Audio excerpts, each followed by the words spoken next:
24 November রবিবারের সকাল। নিজের মিষ্টির দোকানে নঈম আহমেদ এসে দেখেছিলেন রান্নার তেল নেই, কাজেই তেল কিনতে তাকে যেতে হয়েছিল বাজারে। আর তার কিছুক্ষণ পরেই তার ভাই তসলিমের মোবাইল বেজে উঠেছিল। ফোনে তসলিমকে জানানো হয়েছিল তার দাদা নঈম পুলিশের গুলিতে মারা গেছে।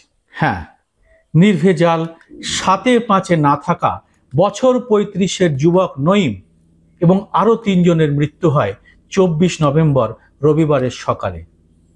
স্থান উত্তরপ্রদেশের সম্ভল, যেখানে রয়েছে 500 বছরের পুরনো একটি মসজিদ। আর এই মসজিদকে কেন্দ্র করে 19 নভেম্বর শুরু হয় এক অস্থিরতা। 24-এর সকালে শহরে এমন এক উত্তেজনা চলছে তা মিষ্টির দোকান থেকে বেরোনোর সময় নঈম জানতেন না। ঘটনাক্রমে তিনি এসে পড়েন গন্ডগোলের জায়গায়। তখন সেখানে পাথর ছোড়াছুড়ির সঙ্গে সঙ্গে শুরু হয়ে গেছে পুলিশের গুলি চালনা। ঘটনাস্থলেই 3 জনের মৃত্যু হয়। পরে হাসপাতালে মারা যান আরো 2 জন। কিন্তু কেন এমন হলো? কি আছে এর পেছনে? যে দেশ মাত্র 1 বছর আগে চাঁদে নিজস্ব যান পাঠিয়ে বিজ্ঞানের সাধনা নিয়ে বড়াই করেছে, সেই দেশেই আদালতের রক্ষা কবচকে সুপ্রিম কোর্টের প্রাক্তন প্রধান বিচারপতি DY চন্দ্রচূড় স্বয়ং বুড়ো আঙুল দেখিয়েছেন তার আমলে। মধ্যযুগের মতো সমাজকে ফিরিয়ে আনার এক উস্কানির সঙ্গে নিজেকে জড়িয়ে ফেলেছেন সদ্য প্রাক্তন হওয়া বিচারপতি। বস্তুত এক ভয়াবহ সিদ্ধান্ত নিয়েছিলেন চন্দ্রচূড় সাহেব। বোতল থেকে দৈত্যকে বের করে তিনি ছেড়ে দিয়েছেন বাইরে, আর ভয়ঙ্কর সংকটে ফেলে দিয়েছেন গোটা দেশকে। কিভাবে? এই এপিসোডে তা ব্যাখ্যা করব। ভিডিওটি ভালো লাগলে লাইক ও শেয়ার করে পৌঁছে দেবেন আরো অনেকের কাছে। সেই সঙ্গে স্বাধীন সাংবাদিকতার পাশে থাকতে চ্যানেলটিকে সাবস্ক্রাইব করে নোটিফিকেশন বেলটি চালু করার কাজটি প্রথমেই সেরে ফেলবেন।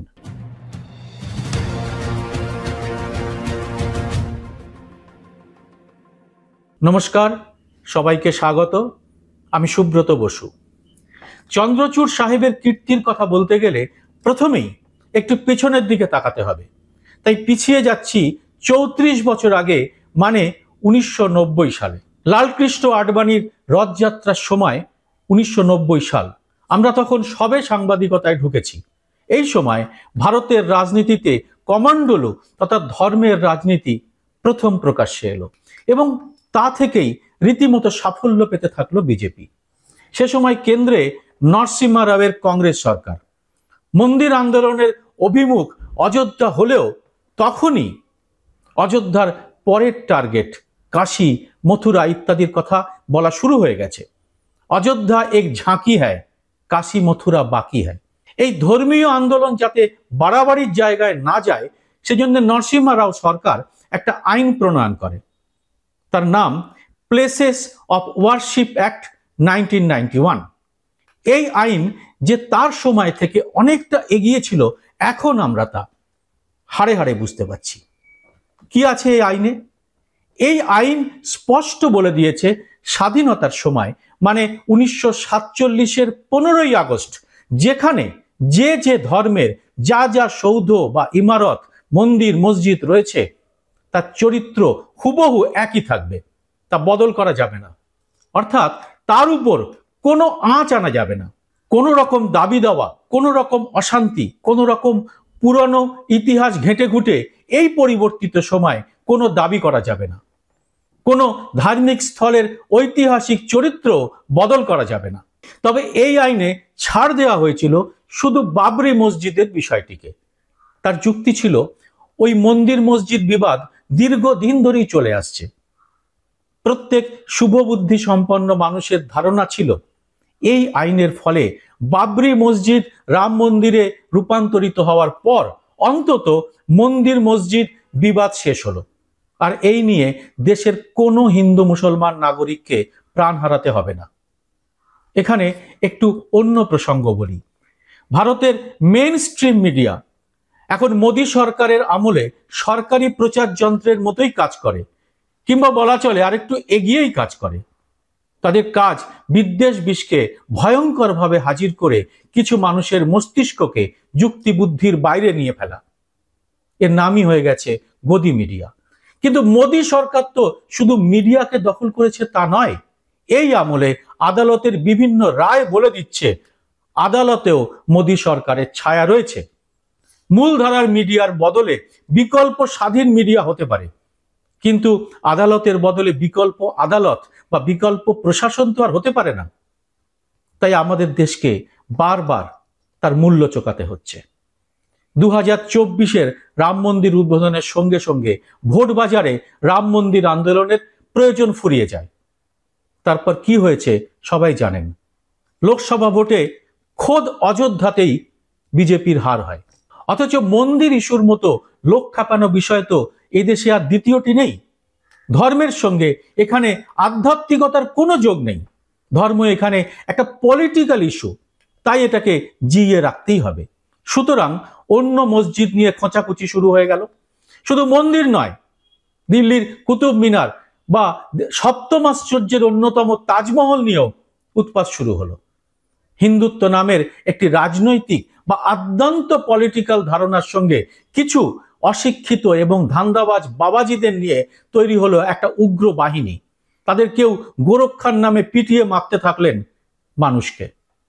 সামান্য টাকার বিনিময়ে সমাজ মাধ্যমে ট্রোল করতে থাকলেন শিক্ষিত সমাজের নারী পুরুষ সবাইকে। কিন্তু প্লেসেস অফ ওয়ারশিপ অ্যাক্ট 1991 উপাসনা স্থল নিয়ে বিভ্রান্তির রাজনীতির কফিনে মোক্ষম একটা পেরেক বলেই মনে করা হয়েছিল এতদিন। অযোধ্যা ছাড়া অন্য কোনো মসজিদ বা সৌধ নিয়ে কোনো আন্দোলন অনেক চেষ্টা সত্ত্বেও দাঁত ফোটাতে পারবে না বলে মনে করা হয়েছিল। এবার আমরা আসব সেই মহান প্রাক্তন প্রধান বিচারপতি DY চন্দ্রচূড়ের কথায়। 2022-23-এ প্রথম নিম্ন আদালত এবং পরে এলাহাবাদ হাইকোর্ট ঘুরে সুপ্রিম কোর্টে আসে জ্ঞানবাপী মামলা। প্লেসেস অফ ওয়ারশিপ অ্যাক্ট 1991 এর প্রয়োগ করে ওই মামলার ওখানেই দফারফা করে দিতে পারতেন চন্দ্রচূড় এবং তার 3 সদস্যের ডিভিশন বেঞ্চ। ওই আইনে কিন্তু তেমন রক্ষা কবচই দেওয়া আছে, কিন্তু চন্দ্রচূড়ের নেতৃত্বাধীন বেঞ্চ এর শুনানিতে সম্মত হয় এবং প্রাক্তন প্রধান বিচারপতি জানান সার্ভেতে দোষ কি? সার্ভে করলে তো কোনোভাবেই ওই আইনকে লঙ্ঘন করা হয় না। একে কি বলবেন, অপরিণামদর্শিতা না অন্য কিছু? কারণ এই জাতীয় সার্ভে যে আগুনে ঘি ঢালার সমান তা না বোঝার মতো মাথা চন্দ্রচূড় সাহেবের নেই তা তো নয়। তিনি দেশের সবচেয়ে প্রাজ্ঞ ব্যক্তিদেরই তো একজন। তার উপরেই তো তখন দেশের প্রধান ন্যায়ালয়ের ভার। চন্দ্রচূড় সাহেবের এই কাজের জন্য কিন্তু গোটা দেশ তাকে মনে রাখবে। জ্ঞানবাপী মন্দিরের সার্ভে করার অনুমতি দিতেই ওই জেলা জুড়ে তো বটেই, গোটা উত্তরপ্রদেশ জুড়ে শুরু হলো উত্তেজনা। আইটি সেলের নানা বানানো খবরে ভরে গেল সমাজ মাধ্যম। আর তাই তো হওয়ার কথা ছিল। অথচ কড়া হাতে এই পিটিশন অগ্রাহ্য করে যদি দৃষ্টান্তমূলক শাস্তি দিতেন পিটিশনারকে, ধর্ম রাজনীতির এই ঘোলা জলের খেলা কিন্তু সেখানেই থমকে যেত। চন্দ্রচূড় সাহেব অবশ্য তার জাত চিনিয়েছিলেন ওই একটি রায়ে। পরে অবশ্য কি করে তিনি রাম মন্দিরের রায় ঈশ্বরের কাছ থেকে পেয়েছিলেন তা তো নিজেই জানিয়েছেন। মোদির সঙ্গে গণেশ পুজোর যে ফটোটা আমরা দেখেছি তাও ওই সিরিয়ালের আগের এপিসোড ছাড়া আর কিছুই নয়। রাজধানী দিল্লি থেকে মাত্র 2.5 ঘন্টার পথ সম্বল। আর সেখানে রয়েছে একটি মসজিদ যার বয়স 500 বছর। 19 নভেম্বর হরিশঙ্কর জৈন এবং আরো 7 জন পিটিশনার নিম্ন আদালতে আপিল করেন ওই মন্দিরটি সার্ভের ব্যাপারে। তাদের বক্তব্য ছিল ওই মসজিদ বাবরের আমলে মন্দির ধ্বংস করেই তৈরি হয়েছে। ওখানে ছিল কল্কি অবতারের হরিহর মন্দির এবং তার নাকি একটা বৈজ্ঞানিক ব্যাখ্যাও আছে। কি সেই বৈজ্ঞানিক ব্যাখ্যা? ওই মসজিদের মাটির তলায় রয়েছে যে মন্দিরের ধ্বংসাবশেষ, সেই মন্দির নির্মাণ করেছিলেন স্বয়ং বিশ্বকর্মা। আর কলিযুগের কল্কি অবতারের এখানেই আবির্ভূত হওয়ার কথা। এই বৈজ্ঞানিক ব্যাখ্যায় বিজ্ঞানের ছাত্রদের অসুস্থ হয়ে পড়ারই কথা। এর আগে একবার ভিডিওতে বলেছিলাম ভারতের চন্দ্রযানের কথা, আদিত্য অভিযানের কথাও একটি ভিডিও করে সগর্বে শুনিয়েছিলাম। ভিডিও সেকশনে সেসব ভিডিও পাবেন। কিন্তু সেসব ছিল ভারতীয় বিজ্ঞানীদের কীর্তির কথা। দেশের এই সব অন্ধভক্তরাও কিন্তু তখন দুহাত তুলে নেচেছিলেন। তবে চুলোই যাক বিজ্ঞান, আর চুলোই যাক ভারতের ন্যায় ব্যবস্থা। যে 19 তারিখ পিটিশন দায়ের করেন হরিশঙ্কর জৈনরা, একেবারে ওই দিনই সার্ভের রায় দেন নিম্ন আদালত। সেখানে তখন মসজিদ পক্ষের কেউই উপস্থিত ছিলেন না, থাকার কথাও নয়, তাদের কিছুই জানানো হয়নি। অবাক হবেন না, আপনার আমার কোনো মামলা আদালতে উঠতে আর তারিখ পেতে কত দিন গড়িয়ে যায় তা নিয়ে প্রশ্নও তুলবেন না। আর বিশেষ কথা, ওই দিন সার্ভে কিন্তু নির্বিঘ্নে সম্পন্ন হয়েছিল। কিন্তু নির্বিঘ্নে এই কাজ হলে তো উদ্দেশ্য সিদ্ধ হয় না। ফলে ঠিক 5 দিন পরে আবার সার্ভের দিন ঠিক হয় এবং বিভিন্ন ভিডিওতে দেখা যাচ্ছে সমীক্ষা নয়, রীতিমতো উস্কানিমূলক জয়ধ্বনি করতে করতে পিটিশনারদের দলবল সেখানে চলেছে। হ্যাঁ, উদ্দেশ্যটা কিন্তু একেবারে স্পষ্ট। আর বিদ্যুৎ গতিতে ছড়িয়ে পড়ছে নানা গুজব সমাজ মাধ্যমে।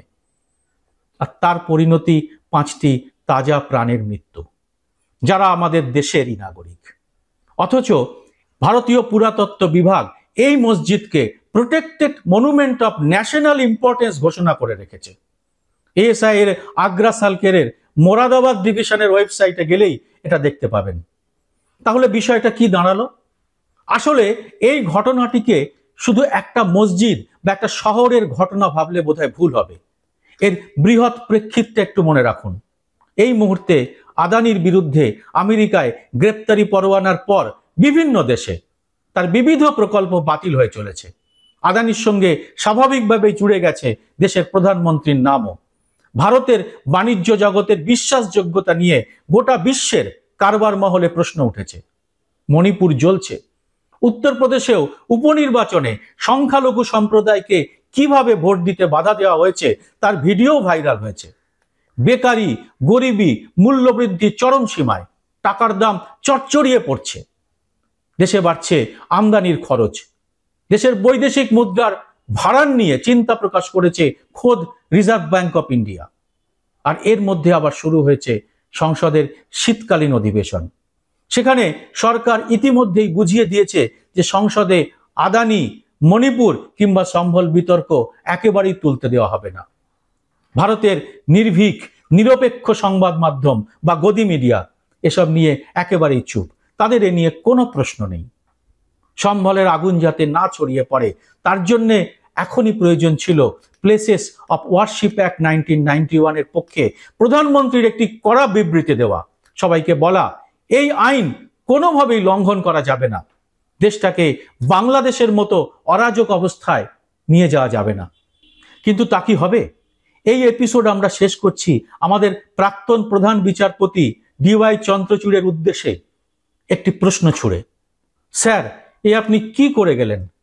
আপনি প্রধান বিচারপতি হওয়ার আগে এবং প্রধান বিচারপতি হওয়ার পরেও বিভিন্ন ইন্টারভিউতে অবিরাম বলেছেন আইন রক্ষার কথা, সংবিধান রক্ষার কথা, আর নিজেই একটি আইন এমনভাবে ভেঙে দিয়ে গেলেন যে দেশে একেবারে আগুন জ্বলতে শুরু করেছে। আপনার হালকা চালে নেওয়া একটি সিদ্ধান্তই প্যান্ডোরার বাক্স খুলে দিয়েছে। ঝাঁপি থেকে বেরিয়ে পড়েছে একেবারে কালকেউটেরা। আমাদের দেশ বহু ধর্মের, বহু ভাষাভাষীর, বহু জাতির। সেখানে আপনার এই হালকা চালে নেওয়া একটি সিদ্ধান্তে যে আগুনটি লেগেছে তার সম্পূর্ণ দায়িত্ব কে নেবে?